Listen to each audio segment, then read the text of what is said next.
Buenos días, espero. ¿Cómo están el día de hoy, hermanos? Puede ver al de al lado, saludarle a su hermano. Ya lo hicieron, ¿verdad? Después de la primera alabanza. Pero vea, mire a su prójimo. ¿Es su prójimo? ¿Sí? Todos los que están a su alrededor son sus prójimos, ¿verdad?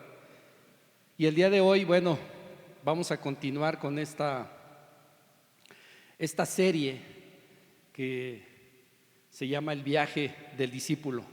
Esta es la quinta parte de esta serie que nos habla sobre este viaje, el cual debe recorrer o el cual cada discípulo debe caminar. Y bueno,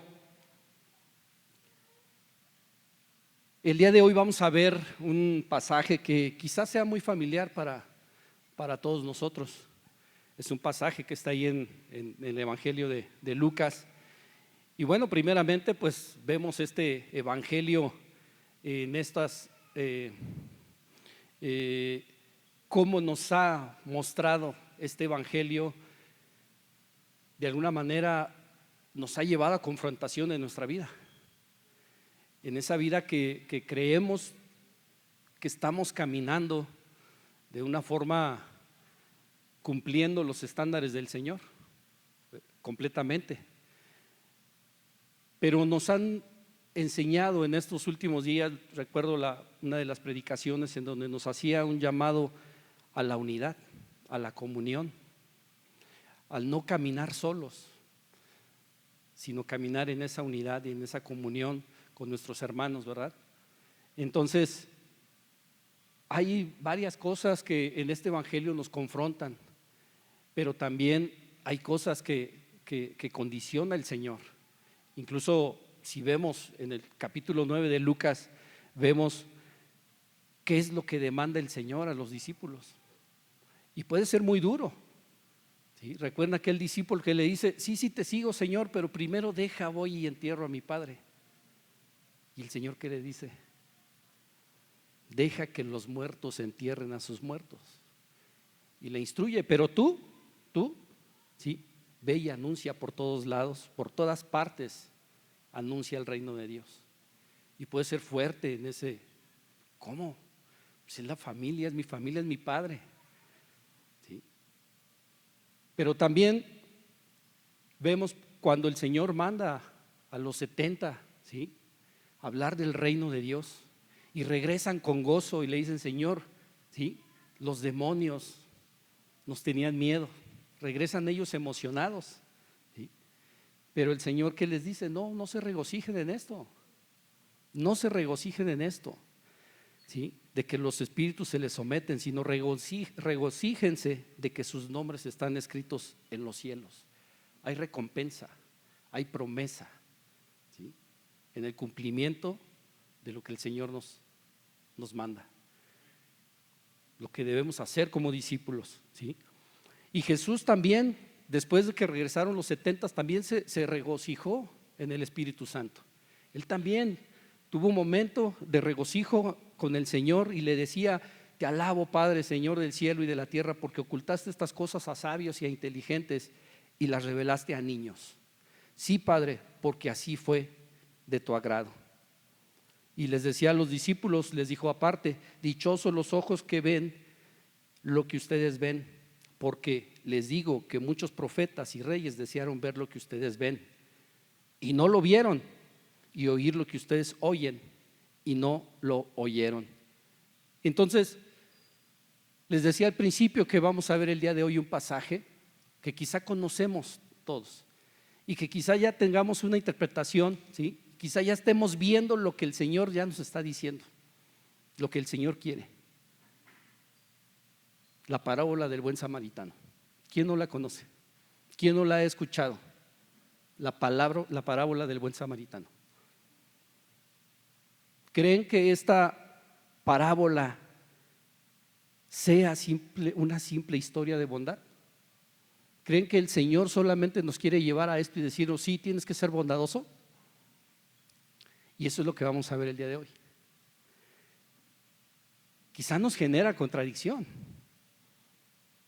Pero ojo, no estamos diciendo que no sea bueno ser bondadoso, no. Primero tenemos que entender, ¿sí?, otras cosas. Y vamos a ponernos en oración. Bendito Padre, en esta hora, Señor, nos ponemos en tus manos, Señor. Bendito Dios, tú abre nuestra mente, Señor, que tu palabra, Señor, baje a nuestro corazón, Señor.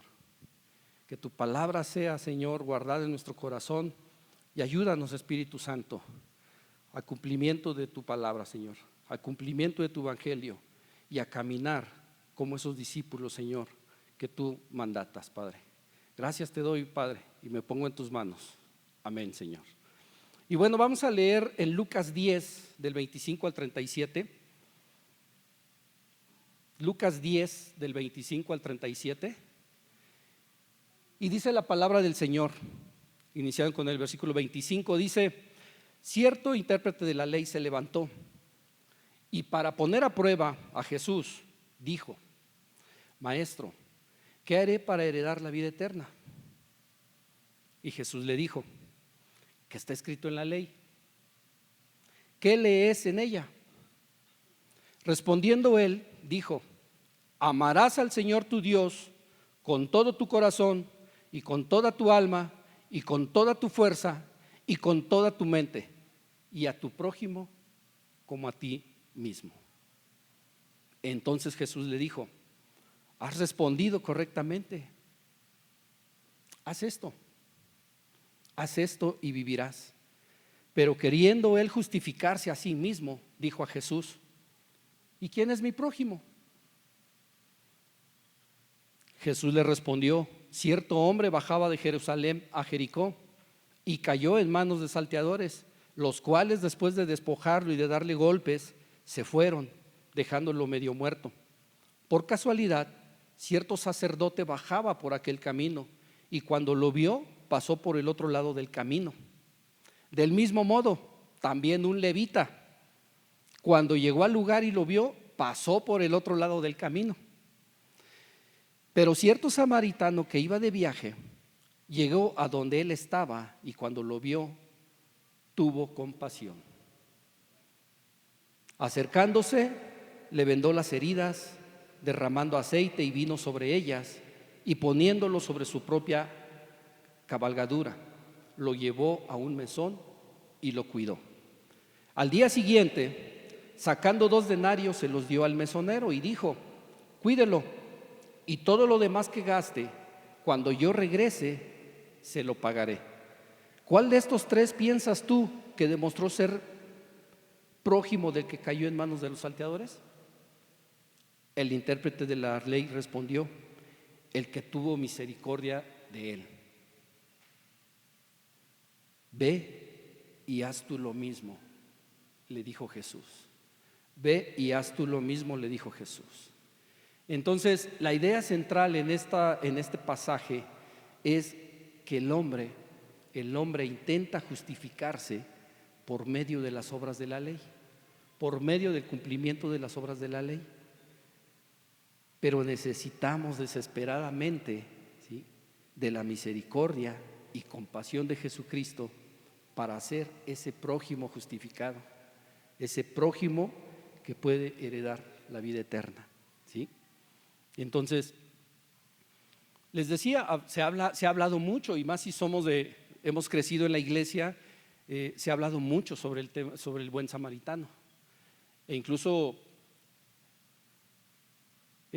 fuera de la iglesia, cuando mostramos bondad hacia alguien necesitado, cuando mostramos generosidad, cuando ayudamos a alguien, incluso puede ser algo de reconocimiento, ¿no? Puede ser un cumplido cuando dicen: no, pues él es un buen samaritano. Y puede ser un muy buen cumplido, ¿sí?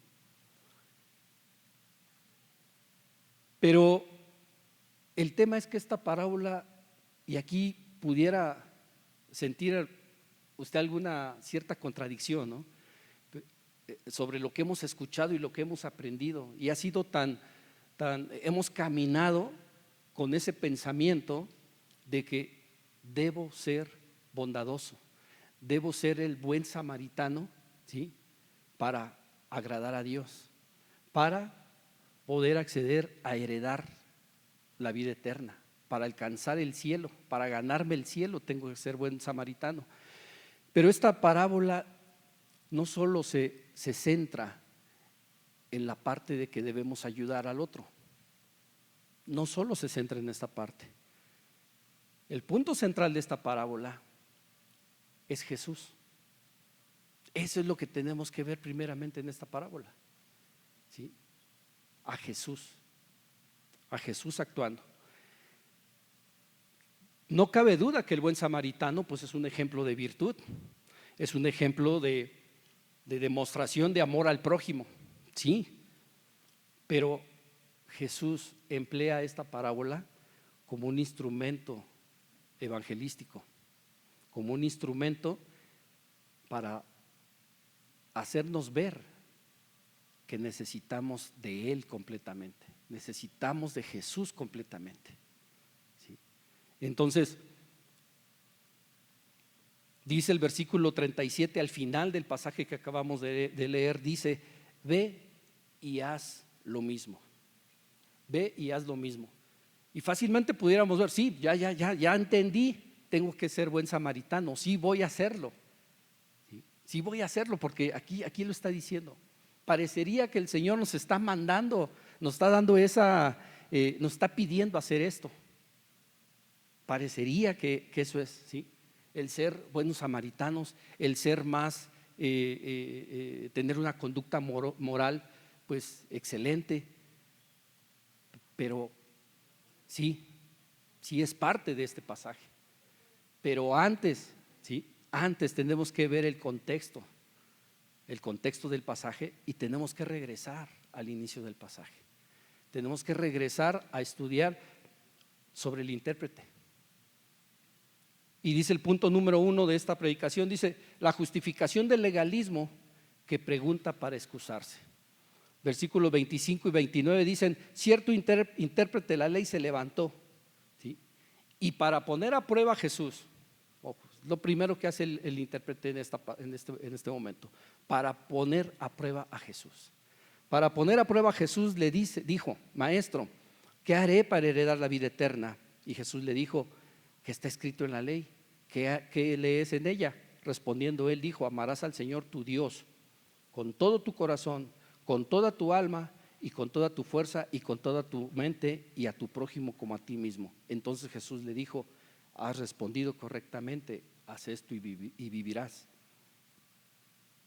Y una segunda cosa que hace el intérprete, ¿sí? Pero queriendo él justificarse a sí mismo, dijo a Jesús: ¿y quién es? ¿Y quién es mi prójimo? Permíteme que aquí. ¿Y quién es mi prójimo? Entonces el intérprete hace dos cosas. Pregunta primero para probar a Jesús, y segundo para justificarse a sí mismo. Por eso hace la pregunta a él, ¿sí? Para probar a Jesús. Y aún y en que en distintos, en algunos pasajes de la palabra dice que no se debe probar al Señor, pero él lo hace. Y en el griego la palabra probar es tentar, y él trata de tentar a Jesús, ¿sí? El intérprete no estaba interesado en creer en Jesús. El intérprete estaba interesado en desacreditar a Jesús. Su conocimiento de la ley, ese gran conocimiento, los círculos en los que se movía el intérprete, lo llevaban a pretender desacreditar a Jesús. A ver qué me dice. Le hizo mención a dos mandamientos, los dos grandes mandamientos, ¿no? Amarás al Señor tu Dios, el primer mandamiento, y amarás a tu prójimo. Era un resumen de la ley. Esas dos cosas eran el resumen de la ley, ¿sí? Y él estaba tentando a Jesús a ver qué dice. Le quería poner el pie, Si se dan cuenta, el diálogo entre Jesús y el intérprete no era un diálogo tan cordial, sobre todo por parte del intérprete. ¿Y Jesús qué le dice? ¿Qué lees tú? ¿Qué lees tú? Tú que te sabes la ley, pues dime, ¿no? Y es ahí donde hace el resumen de esos, de la ley, de los mandamientos. Y bueno, Jesús le dice: haz esto y vivirás. Haz esto y vivirás. Amar al Señor, amar al Señor, ¿sí? Y amar a tu prójimo.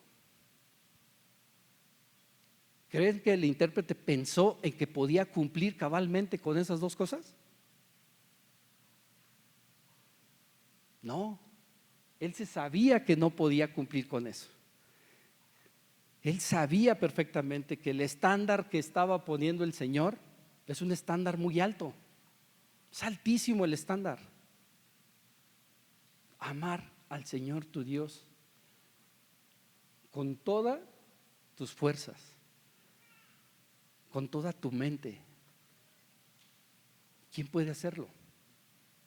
¿Quién puede cumplir este estándar? El intérprete sabía que no. Y por eso el intérprete cree que su conocimiento, ¿sí?, de la ley, a partir de su conocimiento de la ley, eso lo puede justificar ante el Padre. Pero ¿qué me dices a mí? Si yo ya me sé la ley, yo sé todo lo que se tiene que cumplir. Pero no solo es el tener ese conocimiento. Si ese conocimiento no baja al corazón, si ese conocimiento se mantiene aquí únicamente, entonces estamos hablando de religiosidad. Estamos hablando de vivir una vida bajo legalismos. El conocimiento tiene que bajar al corazón, si no, no sirve.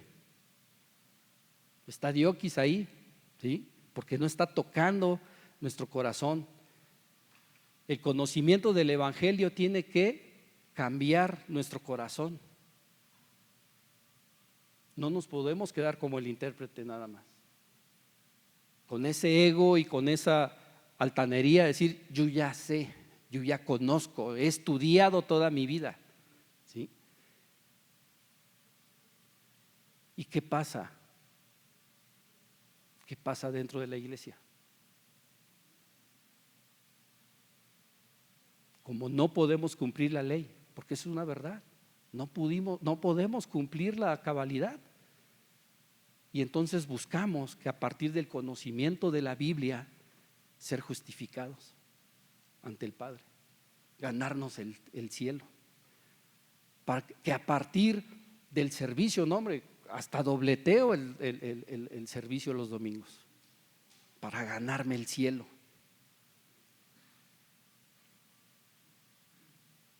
Diezmo, ofrendo para ganarme el cielo, para ser justificado ante el Padre.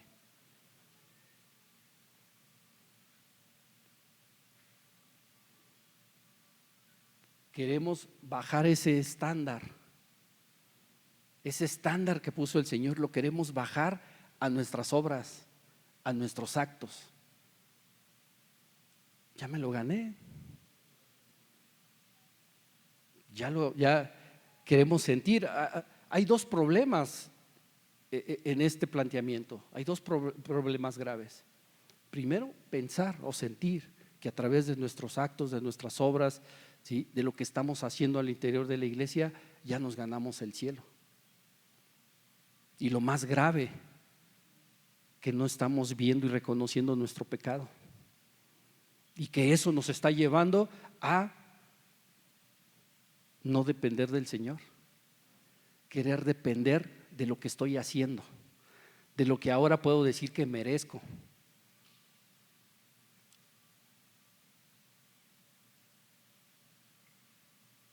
Creemos que obedeciendo la ley merecemos el cielo, pero ¿quién? ¿Quién de nosotros puede amar al Señor de esta forma, bajo este estándar tan alto? ¿Quién lo puede hacer? Hay una incapacidad humana para poder cumplir. Esa es una realidad, que hay una incapacidad humana para reconocer nuestro pecado. Lo que hacemos y el conocimiento que adquirimos nos opaca la visión, porque decimos, no, pues ya no necesito de Jesucristo. Es prácticamente lo que estamos diciendo, lo que estamos haciendo. Y es algo duro, es algo muy duro, porque seguramente están pensando, bueno, y entonces pues ya no voy a servir, ya no voy a hacer. Pero no, el Señor no nos está llevando a eso. ¿Qué tendría que haber contestado el intérprete cuando el Señor le dice, haz esto y vivirás? No puedo, Señor, yo no puedo, eso no lo puedo hacer. Pero su ego del intérprete lo llevó mejor contestar a querer justificarse. Y aquí hay una historia paralela a esta, y la historia del joven rico. El joven rico de igual forma le preguntó al Señor, ¿qué hago para ganar la vida eterna? Y el Señor le dice, a él sí le dice los mandamientos, ¿no? Tienes que hacer esto, cumplir estos mandamientos. ¿Y qué hizo el joven rico? También quiso justificarse. Oye, pues si eso lo he hecho desde que era joven. Pero el Señor lo que quiere hacernos ver con esta parábola es cómo está dañado nuestro corazón por el pecado. Nos quiere hacer ver el Señor que necesitamos a Él, únicamente a Él, para ser justificados ante el Padre, para poder heredar la vida eterna. Necesitamos a Jesús.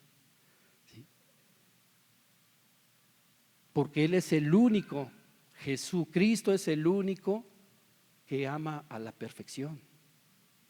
Nosotros no podemos, pero Él sí puede. Él demostró amar a Dios en esa perfección. Él demostró amar al prójimo, ¿sí?, como a sí mismo. Él te entregó su vida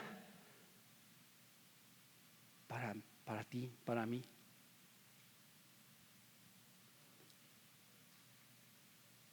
E incluso el Señor no solo atendió la necesidad de quienes estaban con Él. Muchas veces queremos nada más solamente atender la necesidad de lo que pasa dentro de la iglesia. Y hacia afuera, si usted va en el transporte público, los que van en ese transporte son sus prójimos. En la definición estricta del prójimo, en la definición técnica de prójimo, pues es el próximo. Y donde quiera que esté usted, siempre va a haber un próximo, siempre va a tener un prójimo. Solo tendrá que atender y velar por los que están en su iglesia, en su familia. Claro que no. El Señor está mandando que tenemos que hacer hacia afuera, ¿sí? Dice Romanos 3, dice, porque por las obras de la ley ningún ser humano será justificado delante de Él, pues por medio de la ley viene el conocimiento del pecado. Destapa nuestro corazón, nuestra verdadera intención, y no nos aleja mucho del intérprete, ¿sí? El intérprete busca autojustificarse preguntándole al Señor, ¿y quién es mi prójimo? Está retando y sigue tratando de tentar al Señor. Bueno, a ver ahora qué me dice Él, ¿no? A lo mejor es algo contrario a lo que se ha enseñado de la ley, sobre la ley. Y le dice, ¿quién es mi prójimo? Él quiere saber quién es su prójimo para entender a quién no está obligado a amar. ¿A quién no está obligado? Y a veces buscamos excusarnos, buscamos escabullirnos cuando vemos una necesidad, cuando un hermano nos está buscando porque tiene una necesidad, para que le escuchemos, para que lo abracemos. No tengo tiempo. nos cuesta. Queremos amar a nuestra manera. Queremos amar bajo nuestro propio entendimiento. Y eso no nos justifica ante el Padre. ¿Sí? Necesitamos la misericordia, entender, experimentar la misericordia y la compasión de Jesucristo para poder entender qué es lo que sí nos justifica. ¿Cuál es el medio por el cual podemos, ¿sí?, ganar el cielo?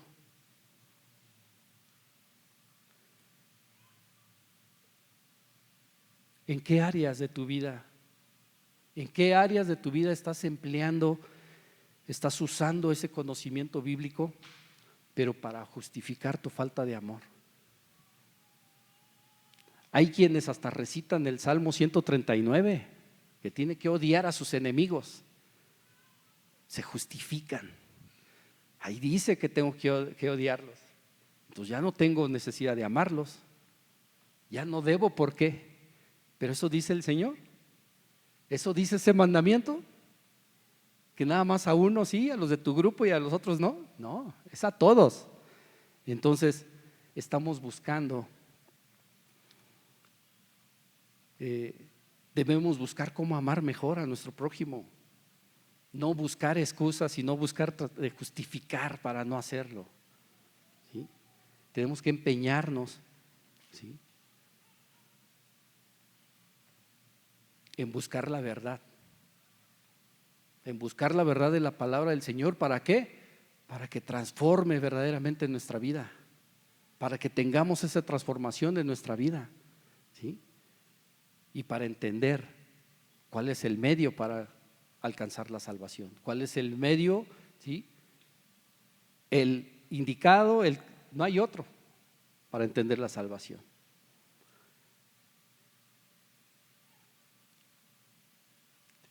El intérprete vivía bajo esa religiosidad por el conocimiento que tenía, por el conocimiento que dominaba, y eso lo estaba engañando.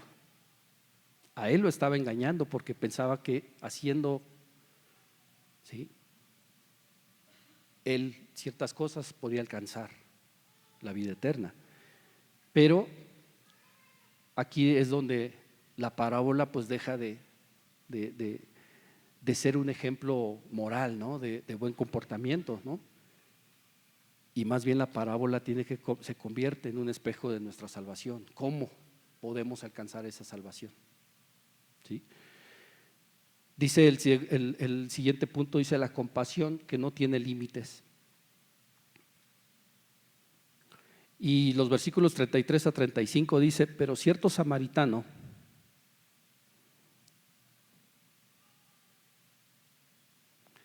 es que aquí se movió, pero me estaba brincando un punto. El siguiente punto es la indiferencia de la religión que pasa de largo. Y vemos los versículos 30 y 32, dice: Jesús le respondió: cierto hombre bajaba de Jerusalén a Jericó y cayó en manos de salteadores, los cuales después de despojarlo y de darle golpes, se fueron dejándolo medio muerto. Por casualidad cierto sacerdote bajaba por el camino y cuando lo vio, pasó por el otro lado del camino. El sacerdote. Del mismo modo también un levita, cuando llegó al lugar y lo vio, pasó por el otro lado del camino. ¿Cuántas veces te has pasado de largo, hermano? ¿Cuántas veces nos pasamos de largo cuando vemos la necesidad de nuestro prójimo, que hay una necesidad, y decimos: no tengo tiempo, tengo mucho trabajo? No, eso no me lo pidan. En la iglesia todo lo que quieran el domingo, ahí puedo estar desde muy temprano. Pero no vemos, no nos detenemos. Se esperaba que el sacerdote y el levita también, conocedores de la ley, ellos mostraran esa misericordia. Eso es lo que se esperaba. Eso es lo que se espera de usted como discípulo, que muestre esa misericordia que el Señor nos dio como ejemplo, que Jesús nos dio como ejemplo, y no pasarnos de largo, no cambiarnos, ¿sí?, al otro lado de la acera para no ver la necesidad, para no tender la mano. Me daba mucho gusto de unos hermanos con los que platicaba, que ellos, su experiencia de trabajo profesional, es un matrimonio, fueron ellos a una comunidad de aquí muy cerquita a ofrecer a la gente, capacitarles, enseñarles a llevar sus finanzas en casa, a llevar. Y digo, Señor, wow,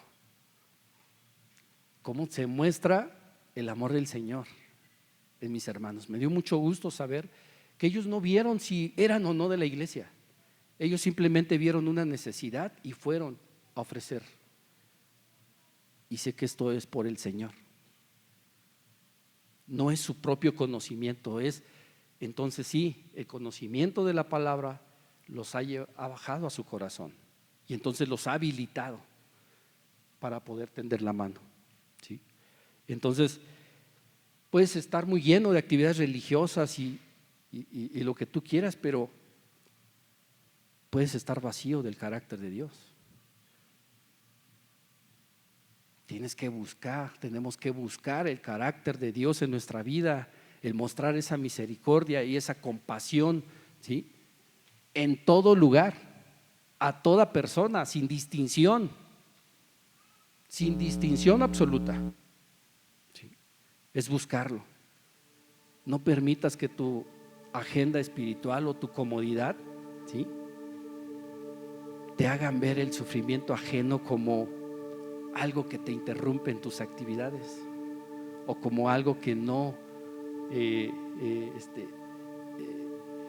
que no te permita verlo como una oportunidad de gracia, de mostrar la gracia del Señor. Hay que verlo como esas oportunidades para mostrar la gracia de Dios cuando vemos la necesidad. Es una oportunidad para mostrar la gracia del Señor, ¿sí?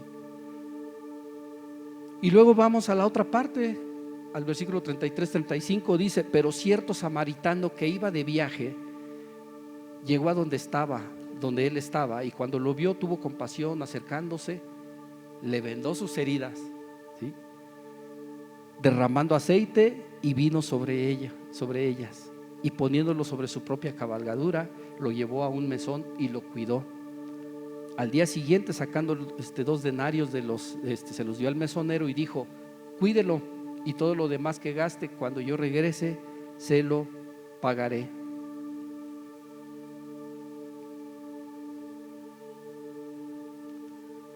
¿Qué se esperaba del samaritano? Si vemos en el contexto sobre el samaritano y los judíos se odiaban a muerte, no eran simples enemigos, se odiaban a muerte. Un judío no podía ver a un samaritano. El sacerdote por eso se pasó de largo, porque él tenía que cumplir pues todas las cuestiones religiosas, no quería contaminarse según ellos, y por eso pasa de largo. Pero como aquí el Señor emplea el ejemplo del samaritano, del que menos se esperaba, el Señor lo emplea para mostrarnos quién es el prójimo, cómo debe ser el prójimo. El samaritano, que era ese enemigo racial, que era el enemigo religioso, fue el único que se detuvo a ayudar, ¿sí? Fue el único que pudo tender la mano. El samaritano no solo empleó su tiempo, también le invirtió, pagó. No se mostró limitado: ya lo llevé y atiéndanlo como quieran. No, estuvo ahí cuidando y sanando sus heridas el samaritano, y todavía mostró esa generosidad. Aquí está, tenga, Y si algo más le debo, mañana le voy a pagar. No puso límites en sus recursos para ayudar. Pero no solo es una cuestión no es cuestión de dinero. Tenemos que invertir y estar prestos a dar nuestro tiempo, a compartir el evangelio, a compartir la palabra del Señor.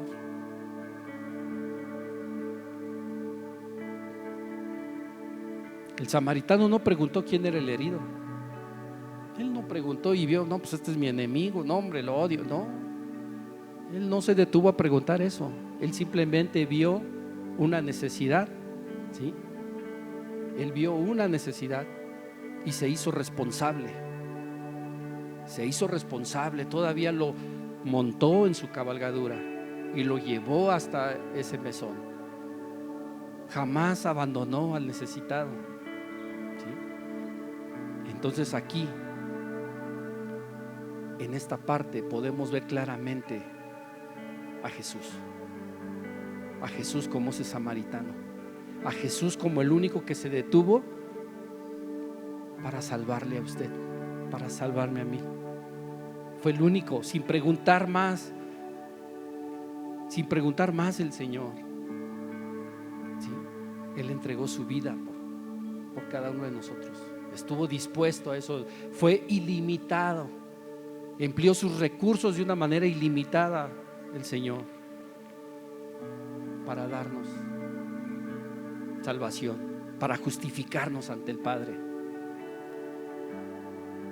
Debemos reconocer, nosotros no podemos cumplir la ley. Eso es cierto, no podemos. Y la respuesta que deberíamos de darle al Señor es esa: Señor, no puedo. Y recibir como respuesta: para eso vine. Señor Jesús, eso es lo que te dice, para eso vine yo, ¿sí? Porque Él sí puede hablar, Él sí pudo amar y puede amar en esa perfección, puede amar en esa cabalidad, ¿sí? Entonces le dice el Señor al intérprete: ¿Cuál de estos tres piensas tú que demostró ser el prójimo del que cayó en manos de los salteadores? El intérprete de la ley les respondió: el que tuvo misericordia de él. Y Jesús le dice: ve y haz tú lo mismo. ¿En cuál personaje nos reflejamos nosotros? ¿En el sacerdote? ¿En el levita? ¿En el que está tirado? ¿O en el samaritano que llega a extender la mano? ¿En cuál?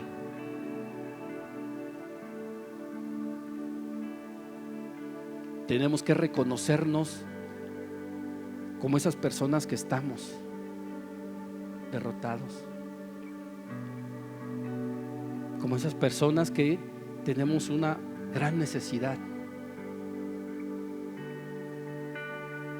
Así nos tenemos que ver. Pero para decirle al Señor: Señor, te necesito. Jesús, te necesito en mi vida porque estoy derrotado, estoy necesitado, he sido golpeado. Te necesito a ti, Padre. Es lo que tenemos que ver. Y a Jesús como ese samaritano que brinda esa ayuda, que sana nuestras heridas, que cuida de nosotros. El Señor nos quiere llevar a mostrar esa misericordia, esa compasión hacia afuera de nuestro grupo, de nuestra iglesia. Tenemos que mostrarla hacia afuera. En la iglesia hay socios ministeriales. No se pase de largo, hermano. No se pase de largo como este sacerdote y levita. Levante la mano, ayude. Hay niños necesitados que necesitan que los abrace, que les comparte el evangelio. Hay personas angustiadas en el hospital. Esos son nuestros socios ministeriales. Cuando escucha esas convocatorias, ¿sí?, muestra esa misericordia y esa compasión.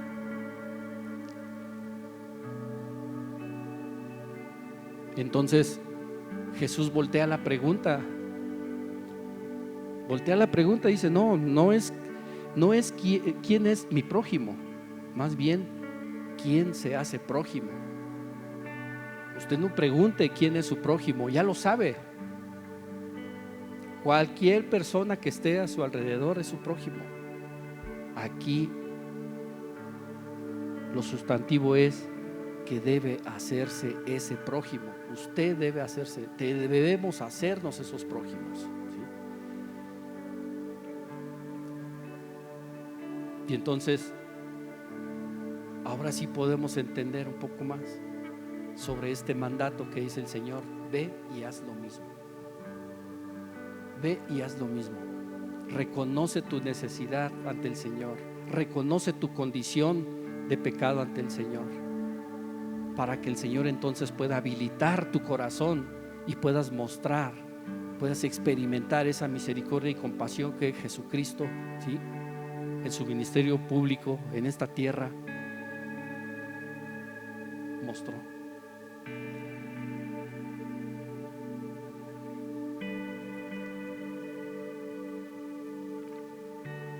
No solo pensemos en ser esos buenos samaritanos,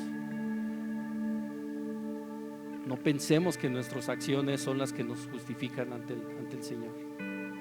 Tenemos primero que entender la necesidad que tenemos de Jesús en nuestra vida, ¿sí?, de vernos como esa persona en el suelo. Pero tenemos esperanza, porque ahí está el buen samaritano, que es Jesús, para tendernos la mano, para ayudarnos, ¿sí?, para rescatarnos. Padre bendito, en esta hora, Señor, te damos gracias, Señor, porque tú nos llevas, Señor, al conocimiento, al entendimiento de tu palabra, Señor. Y no son nuestros actos, Señor, eres tú, es tu Espíritu Santo el que nos muestra lo grande que tú eres, Señor, lo misericordioso y compasivo que tú has sido, Señor. Ese ejemplo tan perfecto que tú nos has dado, Padre. Y bendito Dios, que solo a través de ti podemos, Señor, ser justificados ante nuestro Dios. Que solo a través de ti, Señor, podemos alcanzar, Señor, la vida eterna, Padre. Gracias porque nos revelas tu palabra, Señor, y ayúdanos, Señor, ayúdanos a mostrar esa misericordia y compasión, Señor, en todo lugar, a toda persona, Señor, mostrar tu amor infinito, Padre. Gracias, Padre bendito.